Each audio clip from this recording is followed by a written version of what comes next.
कोई भी इस धर्म में चलने वाले को परास्त नहीं कर सकता। ये बात ध्यान से समझ लीजिए।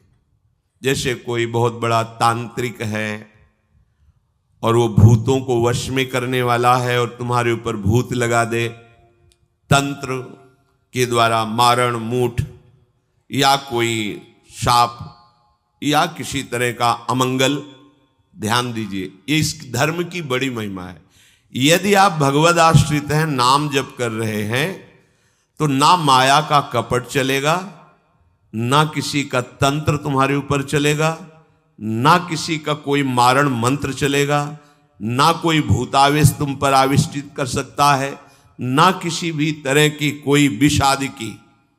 यदि आप सच्चे हृदय से भगवान की शरण में हो तो तुम्हारे ऊपर विष का भी प्रभाव खवाया जाएगा, विष वो हो जाएगा स्वास्थ्य वर्धक अमृत। गरल सुधा, गोस्वामी जी कह रहे, रिपु करहि मिताई, गोपद सिंधु अनल शीतलाई। जो भगवान का आश्रित जन होता है उसको विष भी अमृत हो जाता है। अगर उससे दुश्मनी करेगा ना कोई और उसका बुरा चाहेगा, वो जितना कुप्रचार करेगा, निंदा करेगा, उतने उसका यश बढ़ेगा। अगर वो आग लगा देगा तो उसके शरीर में चंदन से भी बढ़कर शीतलता का काम आग करेगी। जो भगवद आश्रित है, श्री हरिराम व्यास जी ने भी प्यारी जू के चरणों के आश्रित जनों को पुष्ट करने के लिए बताया कि राधा प्यारी के चरणारविंद शीतल सुखदाई, कोटि चंद मंद करत नख बिद जुन्हाई। श्री राधा प्यारी के चरणारविंद शीतल सुखदाई। शाप ताप रोग शोक दारुण दुखारी, लाल इष्ट दुष्ट दलन कुंज भवन चारी। हमारी गोरी भोरी प्रियाजू के गोरे चरणारविंद का जिसने आश्रय ले लिया है, शरणागति ले ली है और राधा राधा नाम जप करता है, तो किसी भी ऋषि का साप उस पर लागू नहीं होगा। हरिराम व्यास जी कह रहे ये विशाखा सखी के अवतार है, कह रहे शाप कोई लागू नहीं होगा उसके ऊपर। ताप दैहिक दैविक भौतिक ताप उसका स्पर्श नहीं कर सकता। कोई भी पाप उसे अपने अधीन नहीं कर सकता। किसी का भी तंत्र मंत्र उसके ऊपर लागू नहीं हो सकता, क्योंकि ये चरणारविंद लालजू के भी इष्ट है और ये चरणारविंद दुष्टों की दुष्टता का दलन करने वाले और हृदय में प्रेम प्रकाशित करने वाले हैं। कोई भी भयानक से भयानक रोग तुम्हारे शरीर पर हो सकता है, पर वो तुम्हें अधीन नहीं कर पाएगा। शाप ताप रोग शोक, बड़ी से बड़ी हानि होने पर भी तुम्हें शोक स्पर्श नहीं करेगा। प्यारी जू के चरणों का जिसने आश्रय ले लिया है, ये ऐसा परम धर्म है कि इसके आश्रित को कोई भी तंत्र मंत्र मूठ मारण भूत प्रेत पिशाच पिशाचनी कोई भी नहीं स्पर्श नहीं कर सकता। ध्यान रखना। हाँ, अपना कल्याण कराने के लिए सामने आ सकता है, क्योंकि नाम जापक ही सबके कल्याण का सामर्थ्य भाव रख सकता। जो निरंतर नाम जप करता है उसमें सब सामर्थ्य आ जाती है। एक बार भाई जी से हनुमान प्रसाद पोद्दार जी समुद्र के किनारे बैठे नाम जप कर रहे थे, तो देखा एक सफेद पोशाक पहने हुए पाग बांधे हुए पारसी वेशभूषा में सामने खड़े हैं। भाई जी ने सदाचार के कारण कहा, बाबूजी क्यों खड़े हो, बैठ जाइए। तो उनका आप बोले तो मेरे में सामर्थ्य है आपसे बात करने की, डरना नहीं आप। भाई जी ने कहा मैं क्यों डरूंगा, आप कोई भयावह थोड़ी लग रहे हैं। बोले लग नहीं रहा, लेकिन भयावह हूं, मैं प्रेत हूं। भाई जी तो कोई बात नहीं। जो भगवत भजन में ये सब कई जगह ऐसा घटना में, गंगा किनारे जैसे श्मशान है, ऐसा नहीं कि प्रेत योनि नहीं होती, होती है, पर वो प्रभाव नहीं दिखा सकती। ऐसे प्रत्यक्ष देखा है। भाई जी ने कहा कि तो आप हमारे पास क्यों आए हो? बोले अपना उद्धार कराने के लिए। मुझे गीता कंठस्थ है, बहुत से शास्त्र कंठस्थ हैं, पर कुछ ऐसी मेरे से गलतियां हो गई जिनके परिणाम रूप मुझे प्रेत योनि प्राप्त हुई है। फिर मुझे आंतरिक संकेत हुआ है कि आप हमारा कल्याण कर सकते हो। भाई जी ने कहा तो बड़े आश्चर्य की बात है कि आपको गीता कंठस्थ है और फिर आप प्रेत योनि में है। गीता के एक श्लोक बोल दे तो प्रेत तो मुक्त हो जाता है। बोले मुझे से कुछ ऐसे भयानक अपराध हो गए, जैसे गुरुद्रोह है, वैष्णव अपराध, ये बड़े भयानक अपराध होते हैं। जब किसी का पतन होना होता है तो माया यही खेल खिलवाती है, क्योंकि और सब पाप हैं वो दरस परस अगनाश, गुरुजनों के संतों के दर्शनों से ही नष्ट हो जाते हैं। लेकिन संत द्रोह, नाम जापक, वैष्णव द्रोह, गुरु अवज्ञा, गुरुद्रोह, ये भयानक अपराध होते हैं, इनसे दुर्गति हो जाती है। तो अपना कल्याण करने के लिए कोई ऐसा भले नहीं तो किसी भी भक्त के सामने, भगवद आश्रित नाम जापक के सामने किसी का चेटक नहीं चलता है। मथुरा दास जी की भक्ति का प्रभाव, हजारों लोग अनुयायी, हजारों लोग शिष्य बन गए। तो अब वो तांत्रिक था, तंत्र मंत्र का उसे बहुत ज्ञान था। श्री मथुरा दास जी जिस नगर में रहते थे वहां वो जाकर अपना नाटक शुरू किया। उसने सब जगह प्रचार प्रसार किया। मैं गंडकी नदी में 12 वर्ष तक खड़े होकर के तपस्या करके आया हूं, केवल दूध का आहार करता था। उसके प्रभाव से शालिग्राम भगवान हमारे बस में हो गए। और आप सबको मैं दिखा सकता हूं कि शालिग्राम मेरे वश में है, देख लीजिए। सिंहासन लाता, बाहर रखता, हजारों की भीड़, ऐसे ऐसे करता तो वो ऐसे शालिग्राम उठते और नाचते हुए ऐसे ऐसे ऐसे फिर रख जाते, फिर ऐसे ऐसे ऐसे ऐसे। अब तो सबको आश्चर्य हो रहा, जैसे चुटकी बजा रहा वैसे शालिग्राम की बटिया ऐसे ऐसे ऐसे। लोग, भीड़ कटने लगी, क्योंकि अब जैसे राधा राधा कहो, कोई जंतुर नहीं है, कोई भस्म नहीं है, कोई वादा नहीं है, तो फिर कम वहां तो दिखाई दे रहा ना ऐसे। देखो ये सब तो लगता है ना कि हाँ। अब हमसे पूछो कि हमारे मन में क्या चल रहा है, हमें नहीं पता है। हमें ये देखना है कि हमारे प्रियाजू के मन में क्या चल रहा है। मन मन की रुचि जानिने, मुझे अपनी लाडली की मन की जान के उनकी परिचर्या में रहना है कि तुम्हारे मन की जान के तुम्हारी परिचर्या में रहना है। हाँ, तुम यदि मन से ऊपर उठना चाहते तो हमारी बात मान लो, मन को अधीन करके, और मन के अधीश्वर भगवान में तुम्हारा प्रेम हो जाए, तुम्हारा जीवन कृतार्थ हो जाए। अब वहां नाम नंद नंदन का भजन पद्धति, तो जो कमजोर लोग थे उन्होंने कहा कि आज तक कोई चमत्कार तो दिखाया नहीं मथुरा दास जी ने। देखो ये हैं संत, 12 वर्ष से दूध पी के गंडकी नदी, 12 मिनट भी नहीं खड़ा होगा कभी। अब भेंट जो जितनी चढ़ाएगा उतने उसके दुख नष्ट होंगे। अरे भैया वहां तो रुपया सब समेटता, फिर दूसरे मोहल्ले में, पूरे गांव में अब तो जय जयकार, शालिग्राम भगवान को नचा। कोई सेवा की सामग्री लेने गए थे मथुरा दास जी की श्रीअंग सेवा में जो रहते थे संत जन, उन्होंने देखा, वो आए, बोले महाराज एक बड़ा चमत्कारी महात्मा आया, वो कह रहा 12 वर्ष से हम दूध पीकर गंडकी नदी में, वो ऐसे ऐसे करता है। तो बोले भैया भक्त तो हो ही नहीं सकता। भक्त भला भगवान को अपना प्रदर्शन क्यों बनाएगा, और उसके बदले में भेंट लेकर के, ये तो नाटक है भैया।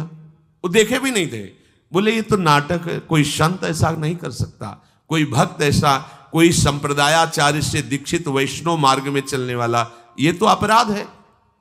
तो उनका महाराज जी तो हजारों लोग वहां प्रभावित हो रहे, अच्छा है भगवान उस रूप में।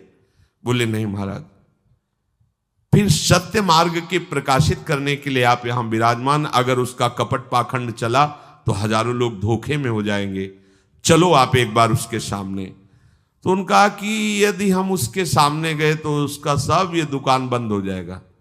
बोले महाराज जी आप जरूर चलो, क्योंकि आपके चलने से यदि लोगों की श्रद्धा भगवान में वास्तविक लगे तो आप भी तो यही चाहने के लिए यहां गांव में वास कर रहे हो। उनको बड़ा दुख हुआ कि एक तो उसको दुख होगा, उसका नाटक बंद होगा, दूसरा कि वो जान क्यों नहीं रहा है जिन भगवान को तुम नचा रहे हो, अगर वास्तविक उनके तुम सेवक बन जाओ तो तुम्हें सब कुछ प्राप्त हो जाएगा। शालिग्राम भगवान श्री हरि ही है, कोई और नहीं है। पर बहुत जब उन्होंने कहा तो कहा चलो अच्छा, तो पाए परि गए लेके जाए ढिग ठाढ़े भये, चाहत फिरायो पे न फिरे सोच पर्यो है। जान गयो आप कछु याही को प्रताप ये पे, मारो करि जाप यो विचार मन धर्यो है। मुठी ले चलाई भक्ति तेज आगे आई नाही, वाही लपटाई भयो ऐसो मानो मर्यो है। हुए करि दयाल जा जीवायो समझायो, प्रीति पंथ दर्शायो ही भायो शिष्य कर्यो है। सभी शिष्यों ने चरण पकड़ करके मथुरा दास जी को मनाया कि आप वहां चले। तो आप गए सादेवस्त्र एकदम सहज स्वरूप साधु का, जाके भीड़ भी इनके साथ है कि भाई मथुरा, उनका भी प्रभाव था तो बहुत सी भीड़ साथ गई। जाकर के गांव वालों ने कहा कि भैया वो आप जो स्वामी जी दिखाते थे शालिग्राम भगवान का चमत्कार वो दिखाइए, हमारे गुरुजी आए हुए हैं। ये तो उसने जाना था कि महिमावान है तभी तो वो आया था, पर उसको ये पता नहीं था कि हमारा प्रोग्राम इनके सामने नहीं चल पाएगा, क्योंकि भगवान नाम जापक के आगे कोई तंत्र मंत्र, कोई शाप पाप ताप ये सब नहीं, वास्तविक जो भगवत मार्ग में है। अब उसने निकाला सिंहासन और पूरा सब,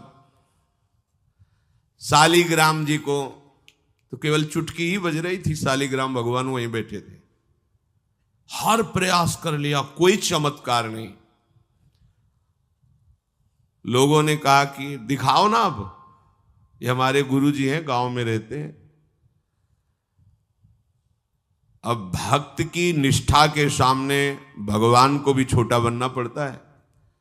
इतने महान भगवान भक्त बलि जी के सामने बामन बन के भीख मांगने के लिए गए। भक्ति निष्ठा जीत सकते थे, आज्ञा दे सकते थे, ना आज्ञा दी और ना विजय प्राप्ति की, भिक्षा में मांग करके दिया माता अदिति को कि आपकी चाह है कि राज्य पद देवराज को मिले, तो आपकी आराधना से मैं जाऊंगा, पर वो मेरा भक्त है, ना युद्ध करूंगा ना आज्ञा दूंगा, पर मांग के लाऊंगा। भगवान भिक्षुक बन के गए। भक्त के आगे नौटंकी नाटक कहां चल सकता है? अरे जुगनू तब तक चमकती रहे जब तक सूर्य प्रकट नहीं होता। सूर्य प्रकट हुआ तो लाखों जुगनुओं का कोई मतलब नहीं रह जाता। नौटंकी नाटक, ये साधुता का भेष धर के कितने दिन चलेगा? जिस दिन पोल खुलेगी ना, उस दिन सब नष्ट हो जाएगा, सब नष्ट हो जाएगा। लोग परलोक तो पहले ही नष्ट हो चुका था। पाखंड न करे। हम कह रहे तुम्हें धन चाहिए, तुम्हें सम्मान चाहिए, राम राम भजो, कृष्ण कृष्ण भजो, हरि हरि भजो, विश्व नमन करेगा, ईमानदारी से भजो। हमने ऐसे संत भगवान देखे, ककारा नहीं पड़े, कुछ नहीं जानते, बस एक ओम, दुई ओम, तीन ओम, चार ओम ऐसे जपते, और लोग न्यौछावर थे, सीधे सरल ओम ओम, राम राम, कृष्ण कृष्ण, साफ सिद्ध। कबीर दास जी जैसे वहां पर राम राम राम राम। श्री स्वामी सत्संगानंद जी महाराज बक्सर, बस इतने। जब कोई बेटा राम राम, ऐसे लगते थे कि मतलब इनको पी जाएं, अपने हृदय में रख ले। इतने दुलारे वयोवृद्ध थे, ऐसा सुंदर रूप, ऐसी कोमलता, ऐसा आकर्षण, राम राम राम राम। अरे प्रभु के नाम में क्या नाटक करने की जरूरत क्या है? पाखंड कर। प्रभु महालक्ष्मी पति हो, तुम्हें लक्ष्मी ही चाहिए तो वो सब दे देंगे। काहे को नाटक करे? काहे को किसी को भ्रम में डाले? तुम भ्रम में हो, दूसरे, अरे भैया तुम राम राम जपो, कृष्ण कृष्ण जपो, तुम्हारा मंगल इसी, बस इसी में मंगल होगा, दूसरा मंगल कर ही नहीं सकता। अब उनके प्रभाव से उनका कुछ नहीं हुआ। अब तो लोग कहने लगे दिखाओ ना, इसका मतलब तुम नाटक कर रहे थे। अब सबके सामने उसका मान नष्ट हुआ, उसका सब तंत्र बेकार हो गया। कुछ लोगों ने कहा पकड़ो और मारो इसको, पीटो, बहुत नाटक करके रुपया कमा लिया, सब छीन लो, धन छीन लो। किसी ने कहा मार पीट के इससे न्यायाधीश के पुलिस डिपार्टमेंट को दो। ये मथुरा दास जी ने सबसे कहा देखो अगर हमको लाए हो तो हमारी बात मानो, इनको किसी भी तरह का कष्ट मत दो, कोई भी बंधन नहीं, और उनसे कहा, भैया आप जिसका नाटक कर रहे हो ना, अगर सत्यता से इसे मान लो तो जिन लोगों ने रुपए चढ़ाए ये बहुत थोड़े हैं, वो तुम्हें निहाल कर देगा। सत्यता से भजन करो, ये काहे को नाटक करते हो। इतना कह के वो चले गए, पर उसको समझ में नहीं आया। उसने कहा, अच्छा तुम अपनी दिखा दी, अब मेरी देखना। सबके बीच में कहा, तुमने अपनी दिखा दी, अब मेरी। मूर्ख को समझ में नहीं आता। उसने कहा, ठीक है तुमने दिखा दिया, अब कल सुबह तक तुम देखना कि मैं तुम्हारा क्या करता हूं। क्योंकि उसे मारण का प्रयोग आता था। अब ये क्रोध उत्पन्न हो जाए तो राक्षस बना देता है, और क्रोध उत्पन्न होता है कामना से, और उसकी कामना सब नष्ट हो गई ना, सब किया कराया सब माटी हो गया, क्योंकि लाखों लोग प्रभावित हो रहे थे। अब वो क्रोध के वशीभूत होकर तामसी जप करने लगा।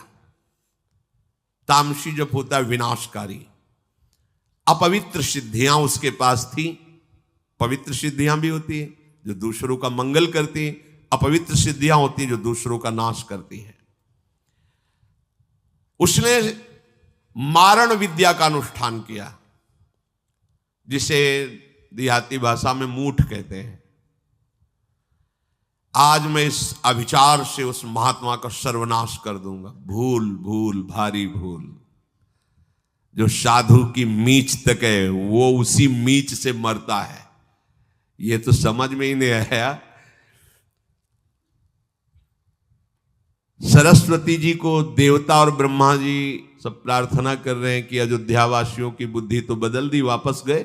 भरत जी आ रहे हैं, इनकी बुद्धि बदल दो, नहीं भरत जो कहेंगे वही राम करेंगे। तो दिमाग पलट गया है भरत की बुद्धि। अरे प्रभु का इशारा था, इसलिए अयोध्या वासियों की बुद्धि बदल दी। भरत जी के विषय में सोचोगे भी तो नष्ट हो जाओगे। महाप्रेमी भरत के विषय में सोचना ही तुम्हारे लिए अमंगल हो जाएगा। और हम क्या, करोड़ों सरस्वती भी हो तो भरत की भाव भरी भक्ति में बाधा नहीं पहुंचा सकती। अब उसने प्रारंभ किया बैठ करके आसन में मूठ का। एक खप्पर जैसी आकृति प्रकट होती है और उसमें जाजुल्यमान तेज होता है, और वो जहां जाएगा तो जिसके पास जाना है वहीं शुरू हो जाएगा उसका खून पोकना, नीचे से शौच द्वार से मुंह से वो खून की उल्टी आना, उसके पहुंचते पहुंचते, और जहां पहुंची तो वो नष्ट हो जाएगा, मर जाएगा और वापस चली जाएगी। वहां जाके प्रमाण देगी कि हम काम कर रही हैं। वहां भक्तों ने देखा कि एक खप्पर में आग जलती हुई राउंड राउंड से गोला होता, तो जाके कहा मथुरा दास जी ये उसकी चलाई हुई मूठ है, तुम कुछ परेशान मत हो, यहां कुटिया की डेहरी में भी प्रवेश नहीं करेगी। अब वो आकर के मारण बस वहां घूम रहा है।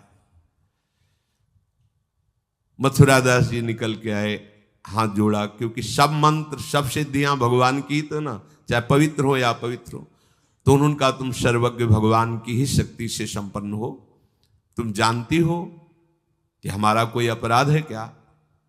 अगर अपराध है तो हम बाहर निकल के आते हैं, आप हमें नष्ट कर दो। यदि अपराध नहीं है तो जिसके द्वारा किया गया उसको दंड दो। तुरंत मूठ वापस हुई, कोई मंत्र मंत्र नहीं पड़ा, तुरंत वो मारण वापस हुआ। उधर शुरू हो गया उसका खून, नीचे से ऊपर से, जैसा इनके जैसे काशी नरेश को जब पौंड्रक राजा के साथ भगवान ने उद्धार किया तो उसके लड़के का नाम था सुदक्षिण। वो पंडितों से विला बोला ऐसा मारण प्रयोग कर सकते हो कि द्वारिका को मैं द्वारिकाधीश नष्ट कर दे।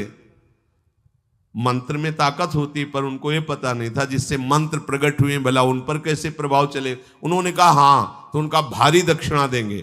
तो काशी में अनुष्ठान शुरू हो गया और प्रकट हुई कृत्या। ऐसा नहीं, मंत्रों में ताकत होती है। पर भगवान शिव ने प्रकट होकर कहा था कि जो ब्राह्मण भक्त नहीं है, जो ऋषि भक्त नहीं, उसी पर ये मारण का प्रयोग काम करेगा, अन्यथा नहीं। तो भगवान का नाम ही नमो ब्रह्मण्य देवाय गो ब्राह्मण हिताय च। अब मारण कृत्यारूप रखकर द्वारिका को जलाने के लिए गई। द्वारिकावासी भागे, भगवान से कहा, भगवान ने सुदर्शन जी को आज्ञा किया करो हिसाब। भगाते हुए कृत्या को ले गई, तो कृत्या ने पहले उन ब्राह्मणों को मारा, तो दक्षिण को मारा। फिर सुदर्शन ने कृत्या को नष्ट किया और पूरी काशी में आग लगा दी। ये भागवत में वर्णन है। भगवत भक्त या प्रभु के ऊपर कोई मारण चलेगा क्या? वो मारण उसी बाबा जी के पास जो नौटंकी कर रहे थे शालिग्राम के नचा, अब तो त्राहिमाम मच गया। और वो संत भगवान गए, क्योंकि पता था कि बचेगा नहीं, मंत्र का प्रयोग है। गए और भगवान नाम उच्चारण किया, कृष्ण कृष्ण कृष्ण। नंद नंदन के उपासक थे और मूठ से कहा शांत हो जाओ, भक्त की आज्ञा का पालन हर मंत्र करेगा, क्योंकि मंत्राधिष्ठात्र भगवान का दास है। शांत हो गई मूठ और उनसे कहा भैया देखा, तुम्हारा ही मंत्र तुम्हारे को अभी मार देता, अब सुधर जाओ। मतलब मृत्यु दशा को प्राप्त हो गए थे। संतों के हृदय में बदला लेने की कहीं कोई वृत्ति नहीं होती। संत कभी नाराज होते हैं तो उसमें मूल देख लेना आप विचार करके। आप जब अपना अमंगल करना अपना, तब वो आपसे नाराज होंगे। अगर आप उनका कोई कष्ट, वो नाराज नहीं होंगे, वो सह जाएंगे और आपका मंगल मनाएंगे। जब आप अमंगल अपना कर, तब वो डांटते हैं। अगर आप वो ये देख लें कि आप प्रहार कर रहे हो, तो फिर वो नहीं, फिर तो तुम्हारा मंगल मनाएंगे, आप उनको मारो, कभी डांटेंगे नहीं। बड़ा कोमल चित्त संतों का होता है। संतों के हृदय को केवल संत ही जान सकते हैं।